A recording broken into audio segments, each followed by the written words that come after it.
मुशीर दाखिला। अब वज़ीर आज़म के मुशीर दाखिला बराए एहतसाब, वज़ीर आज़म के मुशीर बराए दाखिला और एहतसाब, काफ़ी सारे पोर्टफोलियो और इंतहाई अहम बैरिस्टर शहजाद अकबर साहब, बहुत शुक्रिया सर प्रोग्राम में शिरकत करने का। और साथ ही हमें ज्वाइन कर रहे हैं मलिक अहमद खान साहब, MPA है, सीनियर रहनुमा है पाकिस्तान मुस्लिम लीग नवाज के, वकील भी है। आप दोनों का प्रोग्राम में शिरकत का शुक्रिया। नाज़रीन, जो भारत के अज़ाइम है पाकिस्तान के हवाले से, एक तो जो पाकिस्तान में अनरेस्ट उन्होंने क्रिएट करना है, उसकी एग्जाम्पल्स और ख्वाहिशात इंडियन मीडिया की जाली खबरों के हवाले से हम देखते रहे। कल भी हमने मॉनिटर की, आज भी हमने इस हवाले से मॉनिटर की, और उन ख्वाहिशात को जब देखें तो वो एक्चुअली वो प्लान्स हैं जो कुलभूषण यादव की जब इन्वेस्टिगेशंस हुई, डिटेल इन्वेस्टिगेशंस हुई, ये ऑनगोइंग प्लान्स हैं जिनको के ख्वाहिशात के तौर पे इंडियन मीडिया ने कल जाली खबरों के तौर पे चलाया। लेकिन वो तमाम के तमाम प्लान्स किसी ना किसी तरह से एग्जिस्ट करते हैं कि उन्हें इंस्टिगेट किया जाए। लेकिन एक इंतहाई खौफनाक खबरें जो चलाई गई भारतीय मीडिया पे, और होस्टाइल इंटेलिजेंस एजेंसीज अक्सर ये करती हैं कि काउंटर प्रोपेगेंडा मूव्स करती हैं कि अगर कोई चीज़ प्लान की गई हो तो उस पर अपने ट्रैक्स कवर करने के लिए, इल्जामात से डिफ्लेक्ट करने के लिए पहले से ही ग्राउंड तैयार करती हैं। और इसी तरह का ग्राउंड इंडियन मीडिया ने भी तैयार किया। बतौर मुशीर दाखिला सर, मैं आपसे जानना चाहूंगा कि क्या आप अपोजिशन लीडरान को फुल प्रूफ सिक्योरिटी फ्राहम करेंगे? और जलसा तो होना एक political activity as federal government, how would you ensure the security? देखिए जहाँ तक सिक्योरिटी की बात है, बिल्कुल गवर्नमेंट की रिस्पॉन्सिबिलिटी है। गवर्नमेंट अपने अलर्ट्स भी जारी करती है, उसके अंदर प्रिकॉशंस भी जारी करती है, लेकिन जलसा करना या ना करना ये तो इसके भी दो हिस्से हैं। एक तो जहाँ पे हुकूमत ये कहे कि इस वक्त एक्टिविटी नहीं हो सकती बिकॉज इसमें एक शख्स से ज़्यादा पब्लिक का भी थ्रेट है।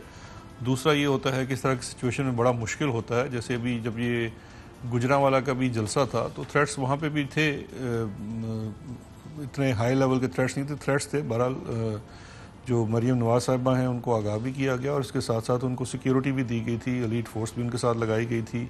अगर थ्रेट ज़्यादा होता है तो रेंजेस भी प्रोवाइड किए जा सकते हैं। FC है बलूचिस्तान के अंदर, तो वो तो एक पूरा निज़ाम है जहाँ पे जो सूबाई हुकूमत है, जो फिर एजेंसीज हैं, जब थ्रेट जनरेट करती हैं तो लेवल ऑफ थ्रेट के साथ सिक्योरिटी भी प्रपोज करती हैं। तो वो उसके ऊपर तो दूसरी राय नहीं होनी चाहिए कि सिक्योरिटी भी पूरी फराहम की जाएगी।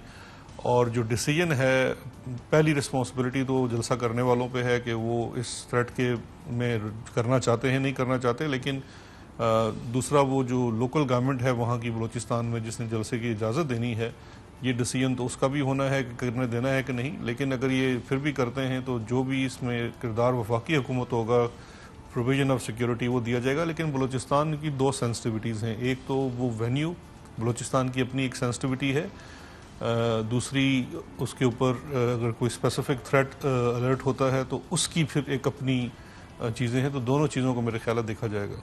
जब बलूचिस्तान और कोयटा से पहले हमने इंडियन मीडिया में इस तरह से ये चीज़ें, और जो होस्टाइल इंटेलिजेंस एजेंसी जिस तरह से अपना फुटप्रिंट कवर करने की कोशिश करती हैं, गुजरांवाला आपने कहा वहाँ भी थ्रेट थी और मरियम बीबी को बाकायदा इस हवाले से आगाह भी किया गया, सिक्योरिटी भी बेहतर की गई थी।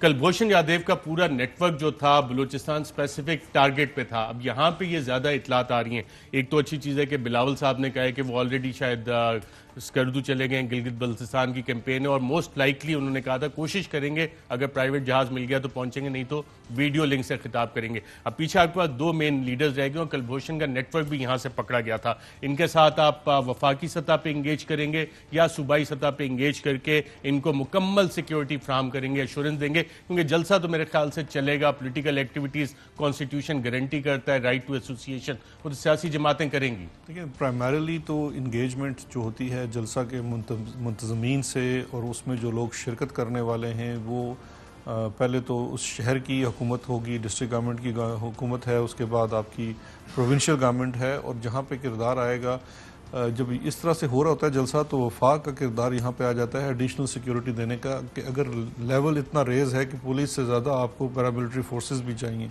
तो वहाँ वफाक का आएगा। बाकी तो जो कन्वे करना है वो स्पेशल ब्रांच है तमाम प्रोविंसेस के अंदर, वो कन्वे करती हैं। उसके अलावा इंटेलिजेंस एजेंसीज भी जो अपना वो फीड करती हैं, वो वफाकी हुकूमत को भी होता है, हमें हमारी तरफ से भी फीड किया जाएगा। लेकिन जो प्रोविजन ऑफ सिक्योरिटी और किस हद तक सिक्योरिटी चाहेगी, वो जो डिमांड है वो जनरेट होगी from the provincial government, because on ground उनका कंट्रोल होता है।